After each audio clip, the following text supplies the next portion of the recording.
This is the National Defense, Randy Miller and Jerry Newberry. Jerry, as always, our dedication. Hey, this show's for you, the men and women serving in our military. It's for the millions of veterans out there, and it's for all their families. We're here for you. We love you. God bless you. Wait till you hear this voice.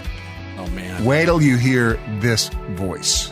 I love you, too. Listen to that. Oh, man. I love you, too. Jerry and Randy, I love you. You. Thank you for having me. This is... no, you don't love Randy. You just love me. Emmy award-winning Shohreh Aghdashloo. Is that right? Absolutely. All right. Good job, man. Amazing job. I'm glad you didn't go after all the H's that I put in my name. Otherwise, I was like, Shohreh.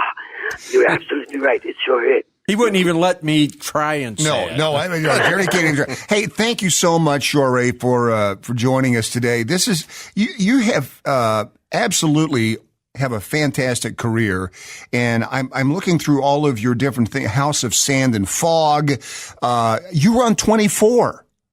That's right. One of my favorites ever.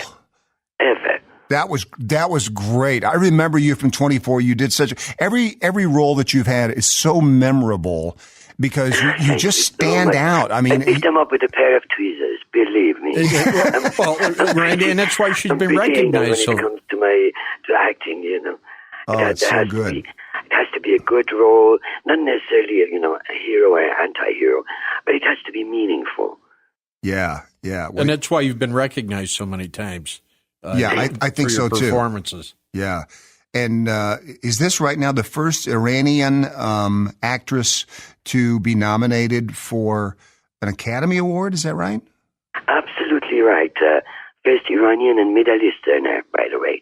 Omar Sharif was not from the Middle East. He was from Egypt. Yes. Africa. So yes. Yes, that makes me the first Iranian and Middle Easterner, which I'm so proud of. Oh, it's so good. And some of your other TV credits, I mean, you've been on Law and Order. You were on Portlandia? I love doing Portlandia. Wow. These people, my God, they're geniuses. I love him. He's amazing. Yes, and it was all based on, of course, improvisation. Sure. Which I love doing. And it's Portlandia, yes. Oh, my God. That had to be a lot of fun. Oh man, Fred Armisen's a nut. I mean, he's a genius. He's a genius. God knows how many languages he speaks. God knows what he's capable of doing when it comes to acting. It's unbelievable. And working with him, my God, it's so delicious. It's delicious working with him. Speaking of delicious, you might want to know that I bear a striking resemblance to Omar Sharif. Oh my God! Yeah, my nickname is Delicious. Yeah. Oh, perfect. Oh my gosh. Then we have to see each other. Yeah, absolutely. Easy. Hey, Shohreh, I want to ask you about now. Have you filmed this Simple Wedding? Is that coming out soon? Yes, it is coming out very soon. Especially, the way it was received at the LA Film Festival, which was unbelievable. The audience loved it. Festival had only one showing. They had to add another showing. That one was sold out as well. They added a third show, and so far I have heard nothing but good things about it. And Rita Wilson is in that with you. The two cultures. An American young man is marrying an Iranian young woman who's born in Iran but raised in the U.S. Interesting. And that's so Rita Wilson, is that she's in the film with you? That's right. I truly owe it to Rita Wilson. 14 years ago, after House of Sand and Fog and my big fat Greek wedding that she had produced, sure, we met, and she sort of told me, let's work with each other. Let's do something Iranian-American related. But I started working back to back, and she was busy as well. After 12 years, my agent sent me the Simple Wedding and said, by the way, you have a note from Rita. And thank God for that note. The note said, do you remember we said we were going to work with each other? Read this. And I read it and I loved it. I knew nobody was going to offer me a light comedy or a comedy role in general. Because when you're good in your forte, they offer you, what you're good at. Sure. Mostly tragedy and comedies. Every time I go for meetings and greetings, producers are so kind to me. They're like, "Oh my God, an actor with your gravitas." 10 minutes into, they're laughing and they tell me, "My God, you are funny." And I tell them, "I keep telling you I'm funny, right. but you don't listen to me. You just offer me tragedies and dramas." So I knew I had to produce it myself. Oh, I relate to wow. that. I relate to that a lot. So you produced that yourself? That's right, with Rita and Tara Grammy. Wow. And so Shohreh's also on the fourth season now of the futuristic TV series The Expanse. The Expanse, right? yes, which I watch. Yeah. Yes. And that's the lead character in that deal. Oh my God, I love The Expanse. This show is amazing. It's obviously it's futuristic, set 200 years from now. We have already colonized Mars and solar system, and it has received so many great reviews. But the one that I love wholeheartedly is written by a scientist who says this is the most accurate version of the future. And every day when I go to work, when I run my lines, I'm thinking, my God, it sounds real. We may turn out this way. It's interesting, Shohreh, because 200 years into the future is when Jerry Newberry will look like Omar Sharif. Nice. And it's probably how long it's going to take you to realize how funny I am. Yeah, well, it might. Yeah. I'm receiving mixed messages here. In 200 years, we're already. Right. Hey, Shohreh, I'm so interested in your background. How did you get from where you were to where you are? I mean, I know and I know you've written a book. Well, yes, that's right. I had to do it. I had to write that book, my memoir, for my friends, for my dear American friends who were full of questions about Iran, my birth country, how it was, and it all started with me driving out of Iran. It was February 29th, 1979. The airports were shut down in Iran. Ayatollah Khomeini was coming to Iran from France, and therefore the Prime Minister at the time, Shohreh Aghdashloo, decided to close down all the airports. He needed time to think of what to do with the Ayatollah. And although young, I could have anticipated the sort of life on the so-called Islamic Republic. Therefore, I decided to jump into my car at 4 a.m. and drive to Europe. I drove from Tehran to Istanbul, from Istanbul to Yugoslavia. Back then, it was Yugoslavia. And then I was going to go to Germany and go to the UK through Germany. I was familiar with the UK. My mother used to take me to London.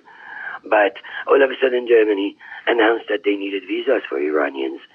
So I had to go to Venice, Italy, and then from Venice to south of France to Calais, Paris, London. And how old were you at the time?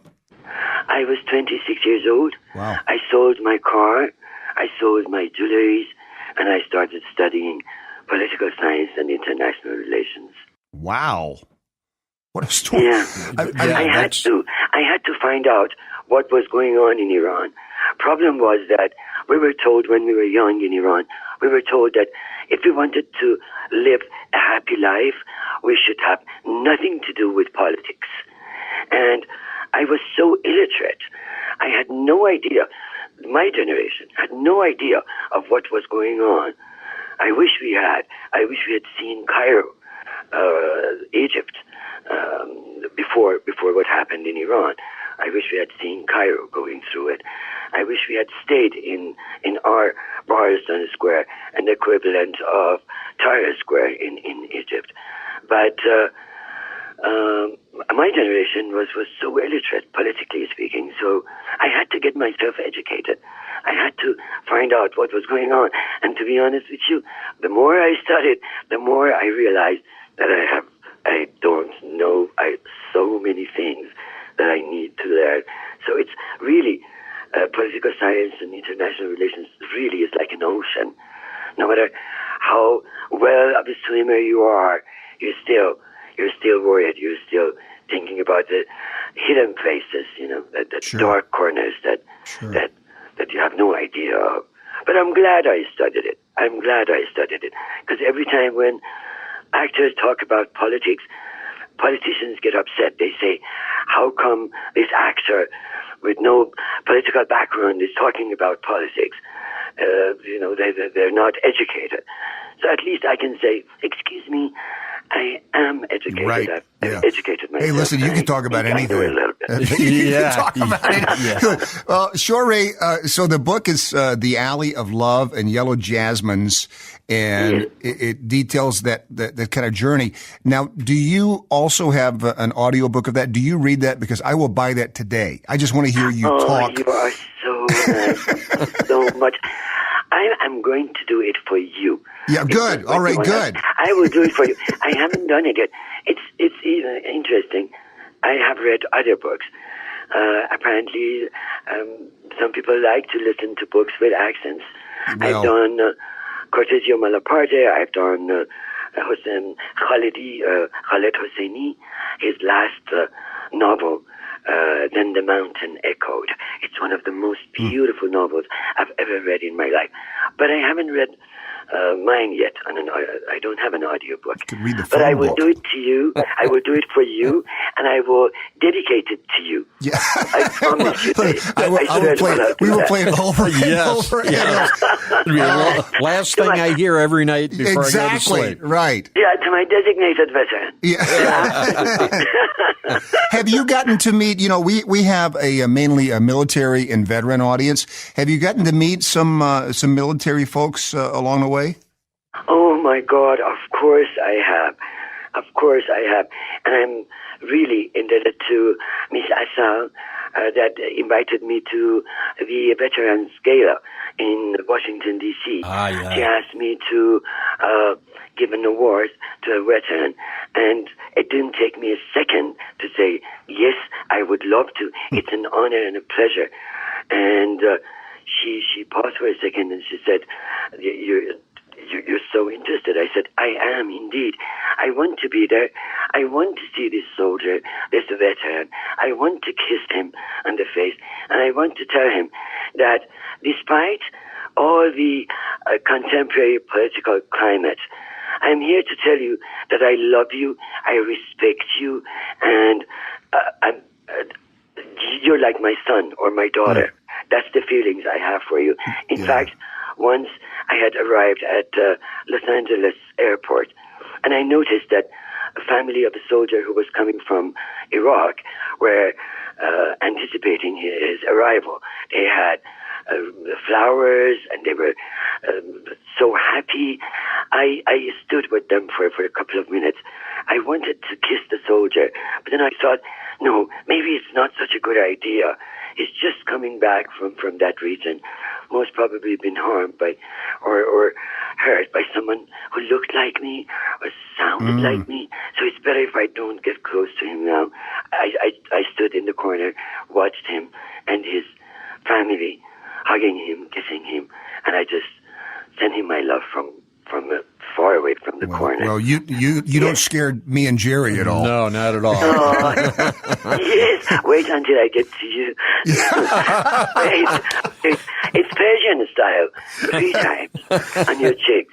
Not just once, 3 times. Oh, good. Oh, yeah. Good. Well, that's man. tradition. Please, yes. please. Shohreh, Iranian style. Yes, Persian. thank you so much for taking the time.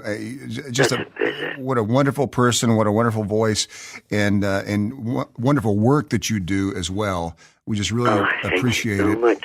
Next time when I'm there, you have to invite me over. Yes. Yes. Oh, yeah. You're invited. You open invitation. Thank you so much. Thank you so much. I want to see you in person and hug you and kiss you 3 times. We may be right back here on the National Defense, or maybe not.